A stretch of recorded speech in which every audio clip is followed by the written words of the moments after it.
Hello, everyone, and welcome to another preview here on the Cycling Dane. We are today looking at the World Championships road race. And as always, I'm joined by Mr. Krieger himself, Ewan Wilson. Great to have you here, Ewan. And the road race, the World Championships, the rainbow jersey, the biggest prize for some people in cycling. And last year we had Julian Alaphilippe win it for a second year in a row. But World Championships this year. How are you feeling about it? Well, the battle for the rainbow jersey is always exciting. It's one of the most coveted jerseys in this sport. If you win this one race, put yourself through 7 hours of hell, you get to wear the iconic rainbow jersey for a whole year. It's always an absolute bun fight to win this race. Every country wants to try its hardest to protect their rider and bring them home that rainbow jersey. This year, we're heading down to Australia for the first time in 12 years as we go to New South Wales and Wollongong on the Pacific coast. So I'm very excited for this one, and I'm excited to dive deep into the riders and the route of the World Championships. And judging by the year Julian Philippe has had this year, the winner will also get the curse of the rainbow jersey with that jersey with them. But nevertheless, Ewan, what does the 2022 World Road Race Championships course look like? The total length of the route is 266 kilometers. For people who aren't really aware of the sport, that is very similar to the lengths of the like of Ronde van Vlaanderen, Lombardia, and Liège-Bastogne-Liège. Similarly, the total elevation gain of this year's course is 4,100 meters, which is very similar to Liège-Bastogne-Liège. The route, like many World Championships, will be a circuit. There's 12 laps of a 17-kilometer long course. We have three main climbs on this route: Mount Ousley, which is 500 meters at 7.2%, Mount Pleasant, which is 880 meters at 9.8%, and finally Brokers Road, which is 100 meters at a leg-breaking 10%. That one is quite the kicker. The main bulk of these climbs comes in the middle of this circuit, which means once we get onto our final lap, these sort of quick succession of climbs will come with roughly 10 kilometers to go. From there, we dive down to the Pacific coastline, where we take a couple of corners, make our way along the beachfront before our final sprint in Wollongong, which does have a little bit of a bend with 100 meters to go, which could make the sprinting very, very interesting indeed. So that will be the World Championships of 2022, a fascinating course in Australia with plenty of climbing, plenty to offer. This could be the GC guys, the classics riders, maybe even a hardy sprinter. So anyways, Ewan, where best to start than with last year's champion in Flanders, who hasn't had the best year by his standards, but Julian Philippe is coming with a very strong team representing France once again. And how are you feeling? Pavel Sivakov is a rider of note here as well. Yes, Sivakov will be making his debut under the Bleu, Blanc et Rouge, which is fantastic for him. But this nation, it's all about Alaphilippe, we believe. Two-time champion, Imola in 2020 with the coveted World Championships, and last year heroically in Leuven after attacking away on the St. Antoniusberg. It was an absolutely fantastic race last year, and France orchestrated it perfectly. I think what France has, and not many other teams in this World Championship has, is a wonderful morale, a group that's just been working together for the past couple of years. France worked to perfection 12 months ago, and I have a feeling they're going to do very similar here. One key part of that team is missing. Benoît Cosnefroy, who just won in Quebec last week, will not be going to the World Championships. He was a key figure for Alaphilippe last year, even going viral after the race, partying with Alaphilippe and Thomas Vauclair, the team director. Looking down this start list, yes, of course, Alaphilippe. We also have Romain Bardet, who's ridden well in the World Championships in the past, Christophe Laporte, who had a fantastic Tour de France, as well as Valentin Madoise, who podiumed at the Ronde van Vlaanderen earlier this year. If Alaphilippe shows the strength that he showed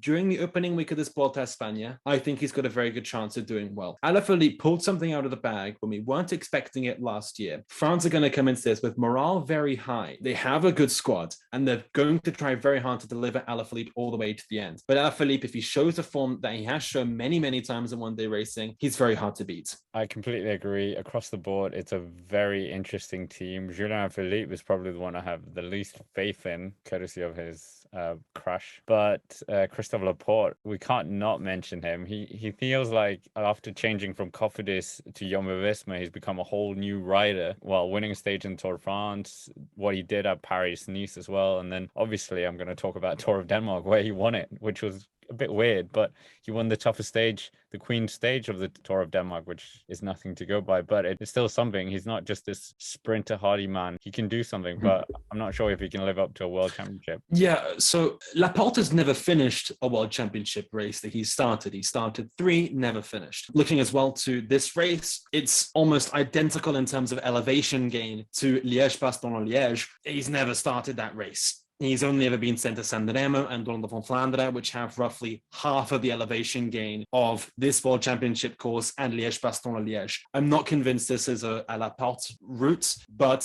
he showed very, very good form in the Tour de France, climbing very, very strongly there. But I think there will be all hands on deck for Alaphilippe and potentially for Madouas, or maybe even Sivakov, who finished in a very strong position at the Classic of San Sebastian as well this year. So he may be up there contesting this one for France. So anyways, we can't not talk about a certain rider and the team. Belgium are coming with a very strong team, and Wout van Aert and Remco Evenepoel, they seem like they weren't on the same page last year, but how do you see Belgium playing this one? Yeah, last year in Leuven, it was all a bit of a drama. There was a war of words in the media afterwards about who the team was working for, what was the right strategy, yada, yada, yada. It all got quite nasty. I don't think either of these two personalities really seem to see eye to eye, but they are starting on the same start list at this year's World Championships. Wout is, of course, one of the favorites. He's one of the most consistent one-day racers of the year. In every single race, it seems like he's up there in contention for it. Even last week in Quebec, he was up there on the podium. And at Plouay, at the end of August, he also won that one in a sprint. Those are similar sort of styles of one-day racing. We know he has the climbing legs. We saw in the Tour de France. We've seen it in the past at Liège. This year, he finished in 3rd place. He has what it takes to do well on a profile like this. Nobody will want to drag him to the line in a sprint, given that he's probably one of the fastest contenders in this race. What does worry me is this recent sort of set of results in reduced bunch sprints. Given that he is one of the quickest sprinters in the world on his day, when we went to Hamburg earlier this year, he was outdone by Marco Haller in a sprint, Marco Haller of Bora Hansgrohe. At Montreal last week, Tadej Pogacar beat him in a sprint. Yes, it was at 4% of an uphill, but still, Wout was on the best wheel. Wout sort of went down the group in order to have a better wheel to follow coming into the sprint, and Pogacar was simply too strong. Wout was cracking on the climbs in the final sprint, didn't have it left in the tank. That profile is very similar. A lot of the favorites for the World Championships went to Montreal because the profile and elevation gain was very similar. So if he can't quite deliver on that profile, how is he going to do in the World Championships? Well, it will be different. However, we have plenty of other characters to talk about in this team. Remco Evenepoel has a very good chance. This race might be one of those sort of classics where it does come down to the GC guys. We've seen it in the past where the GC guys, these climbers, do distill to the top in certain one-day races. Remco might benefit from this. If he's up there in the front, well, we know what Remco can do. He can attack away with 40 kilometers to go and win it. He did that at Liège this year. Remco Evenepoel does not have the strongest sprint out there. He will need to go solo, which will make it quite difficult attacking with 10 kilometers to go, whilst we have the likes of Pogacar and so forth being the rivals here. Pogacar, who was not at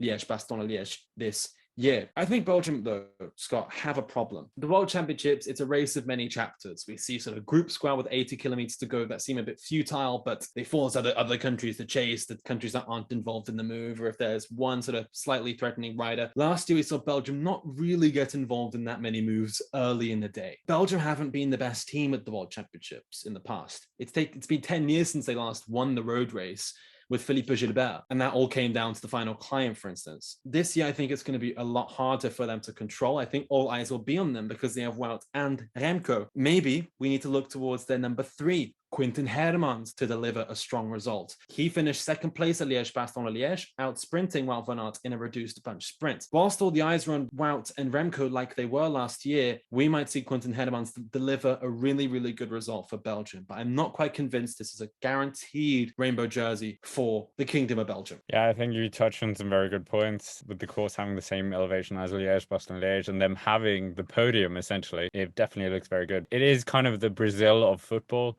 They have so many superstars, and it's like, are they going to be able to work together? We saw last year, not quite. Even the victory with Philippe Gilbert, there was a hesitation of Tom Bonen not really wanting to play the team card either. So I think Belgium have always had this problem with maybe too many big egos in the team, courtesy of them being the homeland of cycling in some respect. But yeah, Jasper Stuyven, the names on there is incredible, but I agree completely. Remco Evenepoel, Wout van Aert, but you touched on a very good point, and the next rider we're going to talk about, Tadej Pogacar, and he's going to be leading Slovenia. Remco, he's done this attack off the front so many times now, it's almost getting tiring to watch. He's done it since he was a junior, but it seems to work. But do you think Tadej Pogacar is the rider who can stop this kind of a long-range attack, meet it? He's done ranged attacks himself as well. He has. Remember back at Ronde van Vlaanderen? He was the guy who attacked with Van der Poel following suit. And that attack lasted all the way to the line. Yes, they played in the final couple of kilometers, which allowed Madouas to come back. But Pogacar is a real racer. He has this killer instinct. And when he sniffs out a victory, he very often gets it. Pogacar has 2 monument victories to his name and the podium finish at Liège-Bastogne-Liège in 2020. He's one of the best one-day racers that we have here. Also forgetting the fact that he won Strade Bianche this year with a long-range attack with 100 kilometers to go. Pogacar, I think, is the favorite for this. Yes, Wout van Aert is up there as well, but Pogacar, given that he won in Montreal last week, I think gives him that edge. He's a good sprinter as well. We have to bear this in mind. If it does come down to a reduced sprint, Pogacar has won many of them. From his first Tour de France stage win in La Reims, where he beat the likes of Roglic and Egan Bernal in a reduced sprint, to when he won Lombardia, to when he won Liège last year. He likes these small bunch sprints. Pogacar has a very, very, very, very good chance in this World Championship road race, and he shouldn't throw it away. I know what many of you are thinking. Well, Belgium's better on paper. That's true.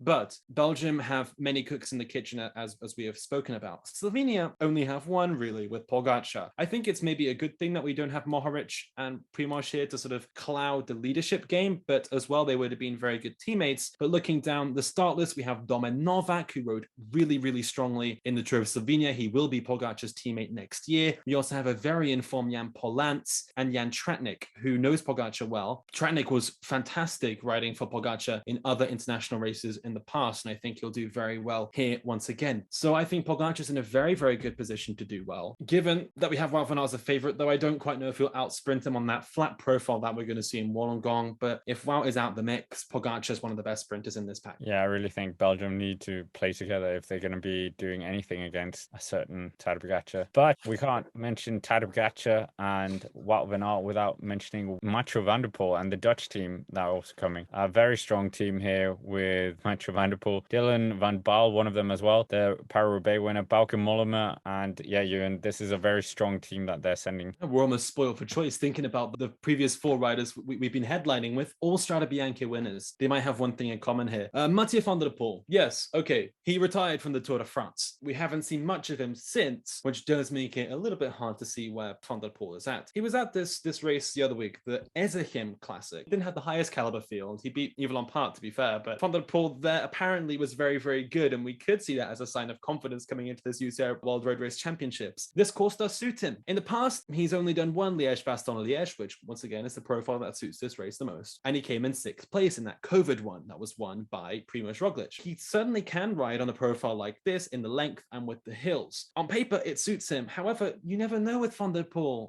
in a World Championships. We've seen him at Yorkshire just blow up in the end. Last year, he wasn't the favoured son for the Dutch. I'm not quite so confident. I really want to see it. I think Van der Poel deserves the rainbow jersey. I think he would honour it with such flair next year. But on the other hand, the Netherlands have 2 quite rogue cards to play here. Dylan Fonbailer, who, yeah, we haven't seen him at Liège-Bastogne-Liège, but he's a really good climber as well. Very, very good racer who finished in second place last year. Exactly. We weren't really looking at him. Similar with Roubaix this year. He wasn't really our number 1 guess, but sometimes he just pulls a result out. I could see this with Fonbailer here. And also, Bauke Mollema, similarly, a rider who just pulls out a result when you least expect it. So you never know with the Netherlands, but I'd love to see Van der Poel get it. I think everyone wants to see Van der Poel. Yeah, I think everyone.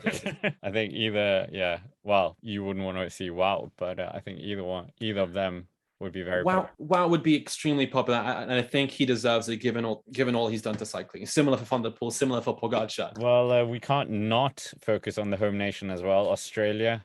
Okay, your face says a different story, but Australia, they are bringing Michael Matthews, who has finished on the podium before in the Worlds, and he's been quite good in Amstel Gold in the past as well. He's got a good kick to him. He's normally able to follow the punchier climbers, and if he gets down to a group sprint, I think he could be one of the danger men here. But the story of Caleb Ewan not being in the squad, which was a huge debacle as well, and yeah.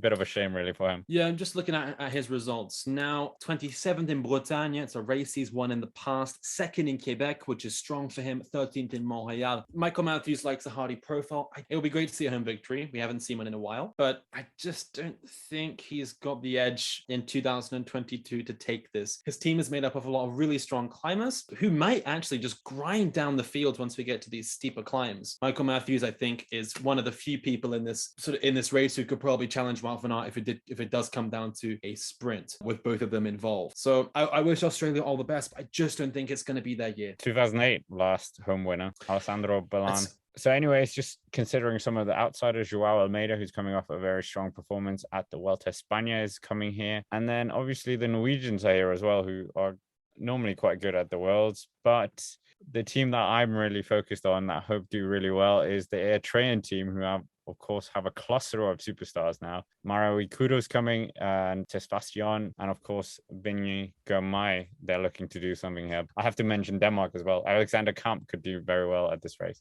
and Mount Scotland. So anyways, finishing on predictions as always, Ewan, what is your 2022 World Championships podium? It's going to be an interesting race. I think it's going to be a lot harder than people are expecting. I think Wout and Van der Poel might be tested a little bit too hard. So I think that this will be a reduced group of strong climbers and sort of paint by numbers classics punchers. In that case, I think third place will go to Remco Evenepoel of Belgium. I think second place will go to Valentin Madouas of France. And the winner will be Tadej Pogacar, who wins the sprint behind to take the rainbow jersey. Wout van Aert keeps letting me down on these high-level races. He's Mr. Silver Medal at the World Championships and at the Olympics and so forth. I just can't say what Wout's going to do. I think Pogacar is going to shock the world and get it. Who saw that coming? Madouas and Pogacar on your podium. But nevertheless, for my podium, I'm going to say third place, Mathieu van der Poel. Second place, Alexander Kamp of Køge of Denmark. And the winner will be Remco Evenepoel, first rider to do the double in the World Championship. Well, that's assuming that he's already won the time trial. So